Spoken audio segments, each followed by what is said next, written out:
Olá, sejam todos bem-vindos à nossa aula sobre máquinas térmicas, que será apresentada pelas alunas Betina Cigarã, Gabriela Vargas, Júlia Martins e Nicole Herrera, da turma Info 22 do Instituto Federal Farroupilha, campus Uruguaiana.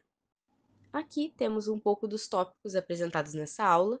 Temos a introdução, princípios físicos das máquinas térmicas, ciclo do motor Stirling, ciclo de Carnot, aplicações e implicações práticas e, por fim, a conclusão. E é claro que entre esses tópicos terão subtópicos que falaremos mais à frente. Bom, vamos começar pelo básico.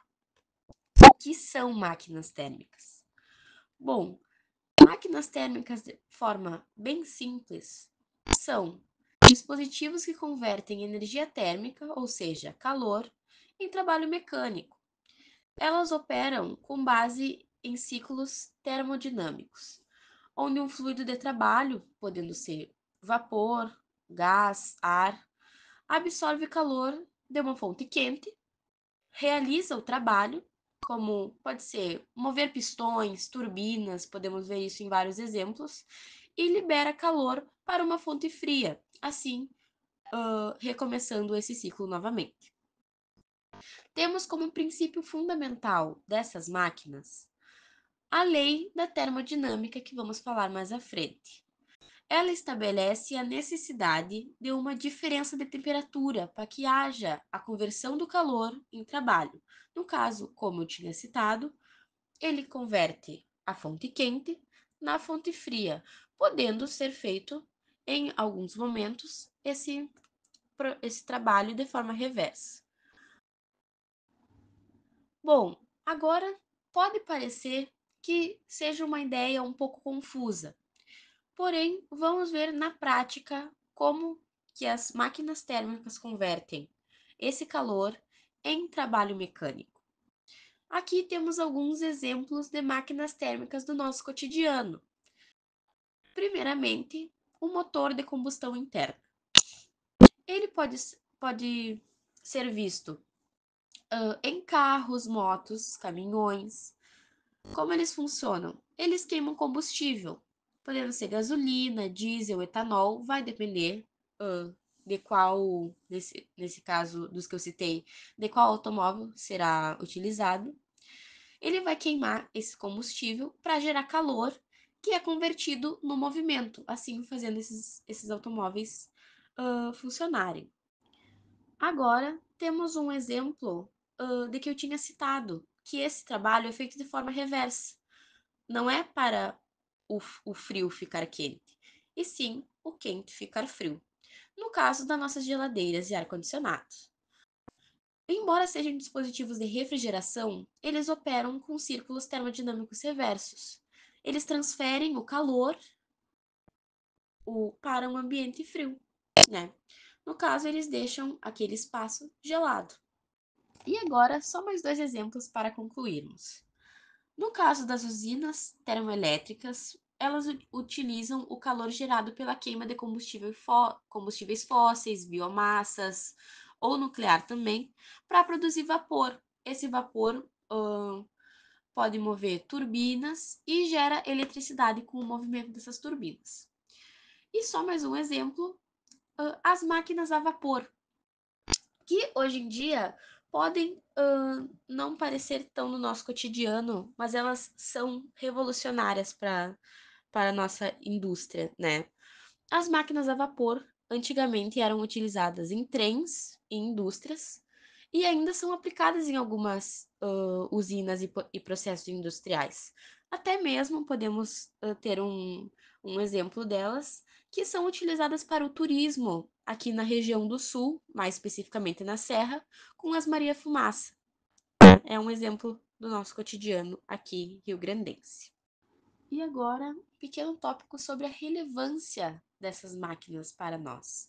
As máquinas térmicas têm uma importância significativa em nossa vida, em diversos setores, como transporte, geração de energia e aquecimento, né?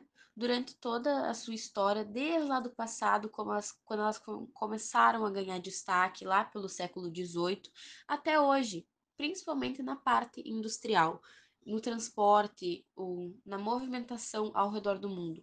Então, realmente temos que agradecer muito a elas e aos seus criadores. E para concluir, né, a nossa introdução, o nosso início dessa aula, aqui os objetivos da apresentação, que são explicar os princípios físicos por trás do funcionamento das máquinas térmicas, discutir o funcionamento do motor Stirling e fazer um paralelo entre o ciclo do motor Stirling e o ciclo de Carnot, que serão citadas as semelhanças e as diferenças.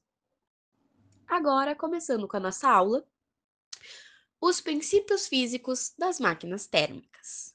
Bom, temos alguns assuntos indispensáveis para falarmos desses assuntos, que vamos começar com a primeira lei da termodinâmica.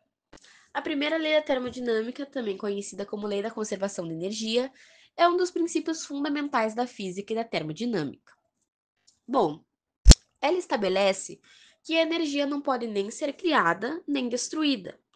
Ela é transformada ou transferida de uma forma para outra também. Em outras palavras, a energia total de um sistema isolado permanece sempre constante. Ou seja, eu botei uma frase aqui que explica muito bem esse fator, que é: nada se cria nem nada se perde, tudo se transforma. Vamos agora para a formulação matemática da nossa primeira lei da termodinâmica. Bom, ela é expressa por essa equação: ΔU é igual a Q menos W. O que é cada coisa nessa equação? Nosso ΔU é a variação da energia térmica do sistema. O Q é o calor trocado pelo sistema com o ambiente. Aqui, se ele for positivo, o sistema recebe calor. Se ele for negativo, o sistema cede calor, ele doa calor. E o nosso W, nosso último elemento, trabalho realizado pelo sistema. Se ele for positivo, o sistema realiza o trabalho sobre o ambiente. Se ele for negativo, o ambiente que realizará o trabalho sobre o sistema. Como a gente interpreta essa equação, né? Se um sistema recebe calor, o nosso Q, parte dessa energia pode ser utilizada para realizar um trabalho, nosso W. E o restante é armazenado como energia interna, que é o nosso ΔU. A energia interna, apenas o U, está associada à energia cinética e é potencial das partículas que compõem o nosso sistema, como átomos, moléculas, etc. Como já citado anteriormente, nós temos alguns exemplos práticos onde isso é aplicado, como motores de carro, geladeiras também que já tínhamos citado, aquecimento de água em uma panela, onde o calor é fornecido pelo fogão, assim aumentando a energia interna da água, que eleva a sua temperatura. Um exemplo super simples de onde a nossa primeira lei pode ser utilizada. Agora, seguindo para a nossa segunda lei da termodinâmica. A segunda lei da termodinâmica é um princípio fundamental que descreve a direção dos processos naturais e a eficiência das transformações em energia. Que é isso? Ela está intimamente relacionada ao conceito de entropia, que vamos ver mais à frente. A segunda lei estabelece que um sistema isolado, a entropia tende a aumentar com o tempo, indicando que os processos naturais são irreversíveis. Bom, nós temos dois enunciados sobre a segunda lei, dois enunciados que são mais vistos, que é o de Clausius e o de Kelvin Blank. O de Clausius diz que é impossível que um sistema, sem a intervenção de um agente externo, transfira calor de um corpo mais frio para um corpo mais quente. O que é isso? Significa que o calor flui naturalmente de um corpo quente para um corpo frio, e não ao contrário, sem a realização do processo externo. Já o de Kelvin Planck, é impossível construir uma máquina térmica que, operando em um ciclo, converta todo o calor recebido em trabalho. Que é isso? Sempre há perda de energia de forma de calor não aproveitado.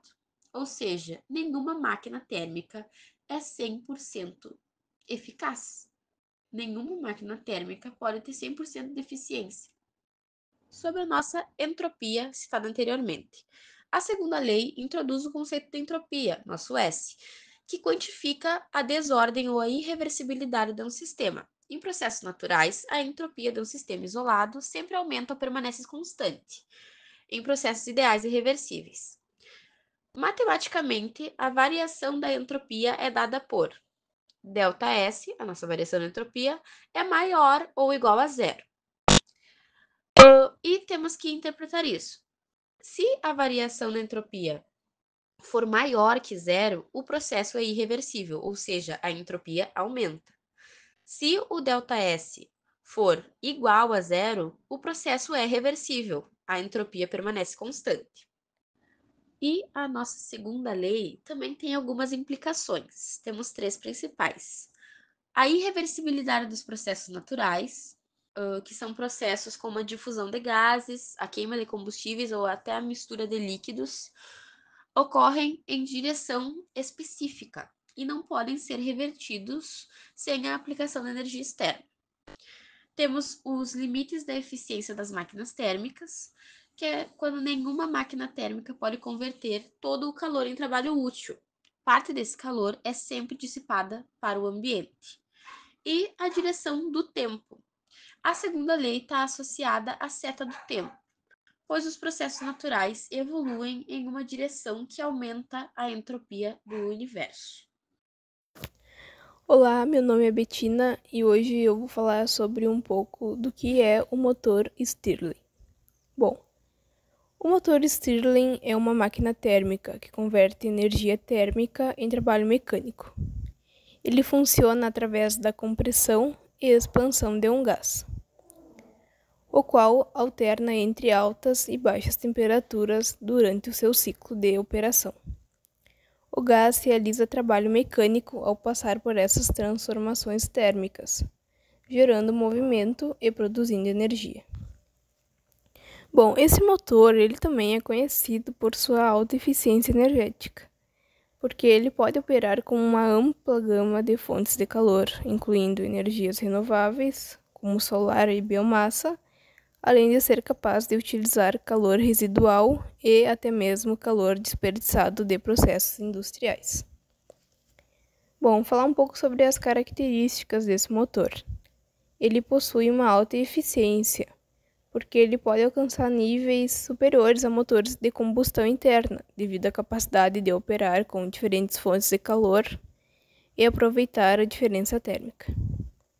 Ele também possui uma operação muito flexível, justamente por poder utilizar fontes de calor variadas, incluindo energia solar, biomassa, resíduos térmicos, entre outras, tornando esse motor altamente versátil. Bom, uma das características também é a sua baixa emissão em comparação com motores a combustão, pois ele também apresenta emissões, mas elas são reduzidas comparadas com os motores a combustão, pois não há combustão interna, tornando ele uma opção mais sustentável. Bom, agora vou falar um pouco sobre o ciclo de funcionamento do motor Stirling. O funcionamento do motor Stirling é regido por um ciclo termodinâmico conhecido como ciclo Stirling. Este ciclo é geralmente descrito em 4 fases isotérmicas, o que significa que a temperatura do gás se mantém constante em cada fase do ciclo. E também a repetição desse processo contínuo resulta na geração do trabalho mecânico, que é o funcionamento do motor. E esse ciclo ele é dividido em algumas fases, que são a compressão isotérmica, o aquecimento isotérmico, a expansão isotérmica e o resfriamento isotérmico. Bom, vou falar um pouco sobre cada uma dessas fases detalhadamente. Primeiramente, começando pela fase de compressão isotérmica. Nessa fase, o gás é comprimido, mas mantém uma temperatura constante durante esse processo. O gás libera calor para o ambiente, enquanto o volume do gás diminui e a pressão aumenta. Esse processo ocorre no pistão de compressão, que ajuda a diminuir o volume do gás à medida que ele é comprimido. Agora, a outra fase, que é o aquecimento isotérmico. Bom, Após a compressão, o gás é aquecido, mantendo uma temperatura constante. O gás absorve calor de uma fonte de calor e esse aquecimento faz com que o gás aumente sua temperatura, gerando uma pressão que empurra o pistão de expansão para realizar o trabalho. Bom, na outra fase, que é a fase de expansão isotérmica. Durante a expansão isotérmica, o gás é aquecido e se expande a temperatura constante. Esse processo faz com que o gás exerça pressão sobre o pistão de expansão, gerando o trabalho mecânico, que é esse funcionamento do motor. À medida que o volume do gás aumenta, sua pressão diminui, fazendo o pistão se mover e convertendo a energia térmica do gás em trabalho mecânico, em movimento mecânico. E a outra fase é o resfriamento isotérmico. Na última fase do ciclo, o gás se resfria enquanto mantém uma temperatura constante.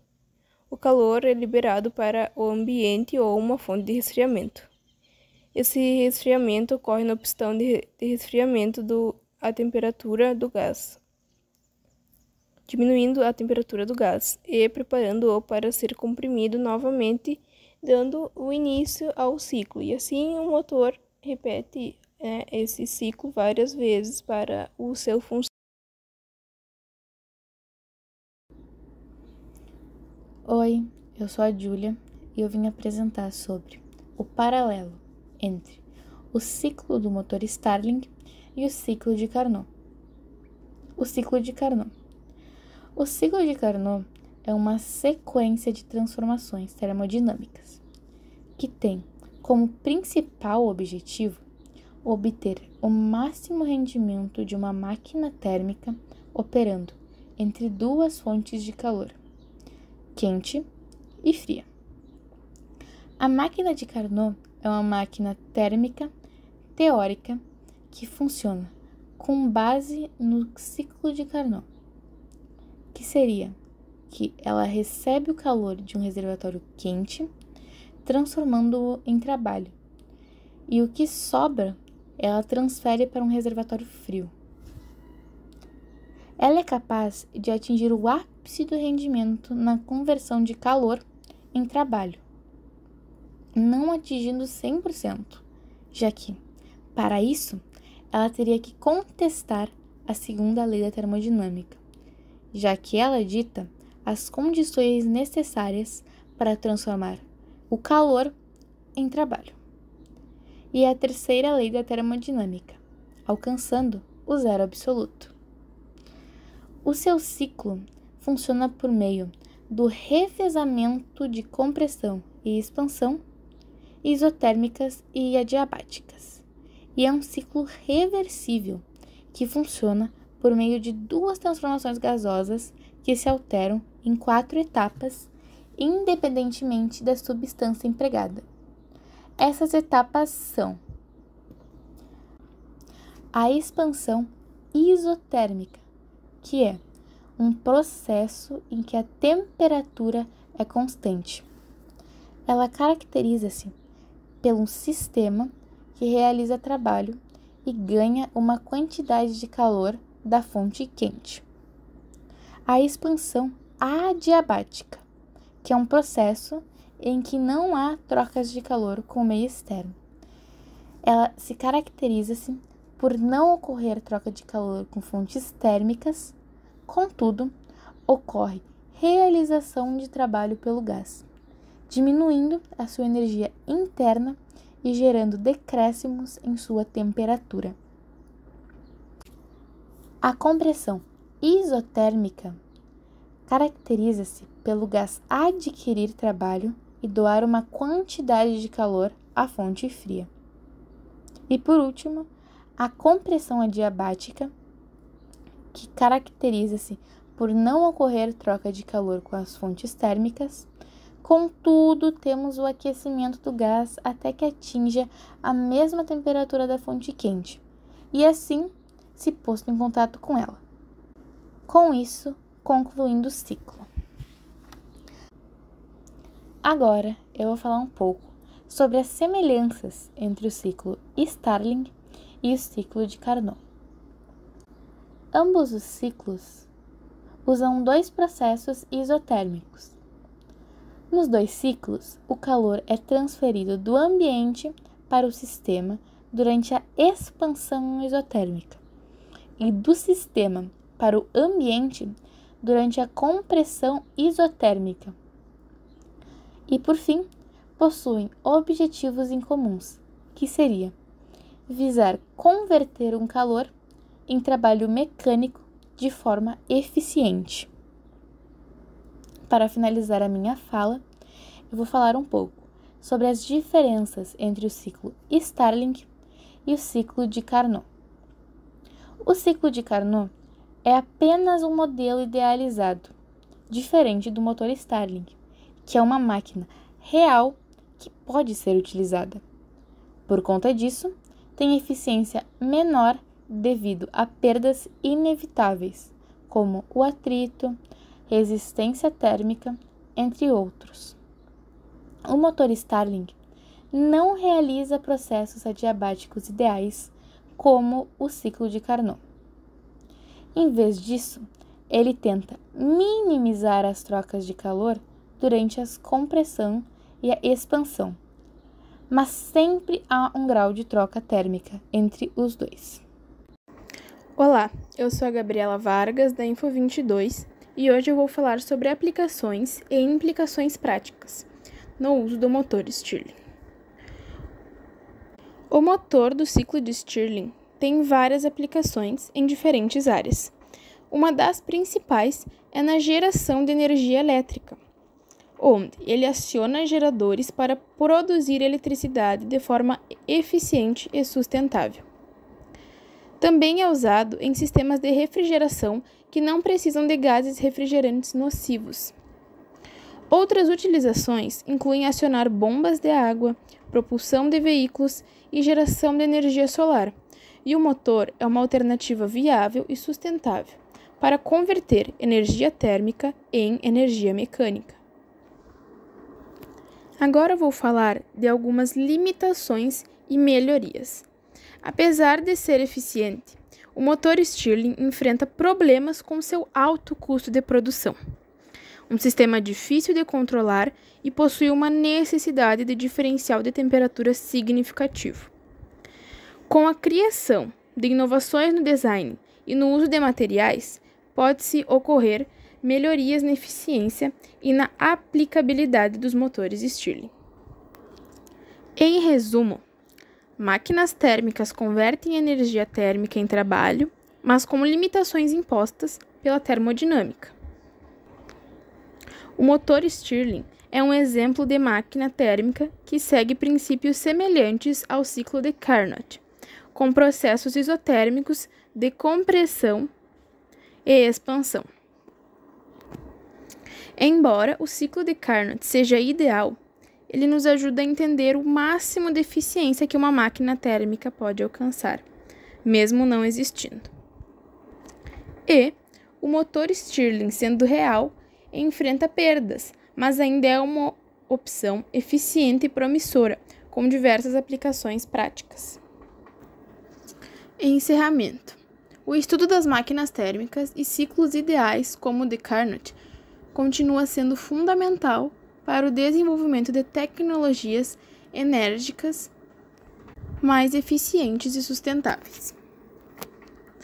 Aqui estão algumas das referências que nos ajudaram na montagem do trabalho.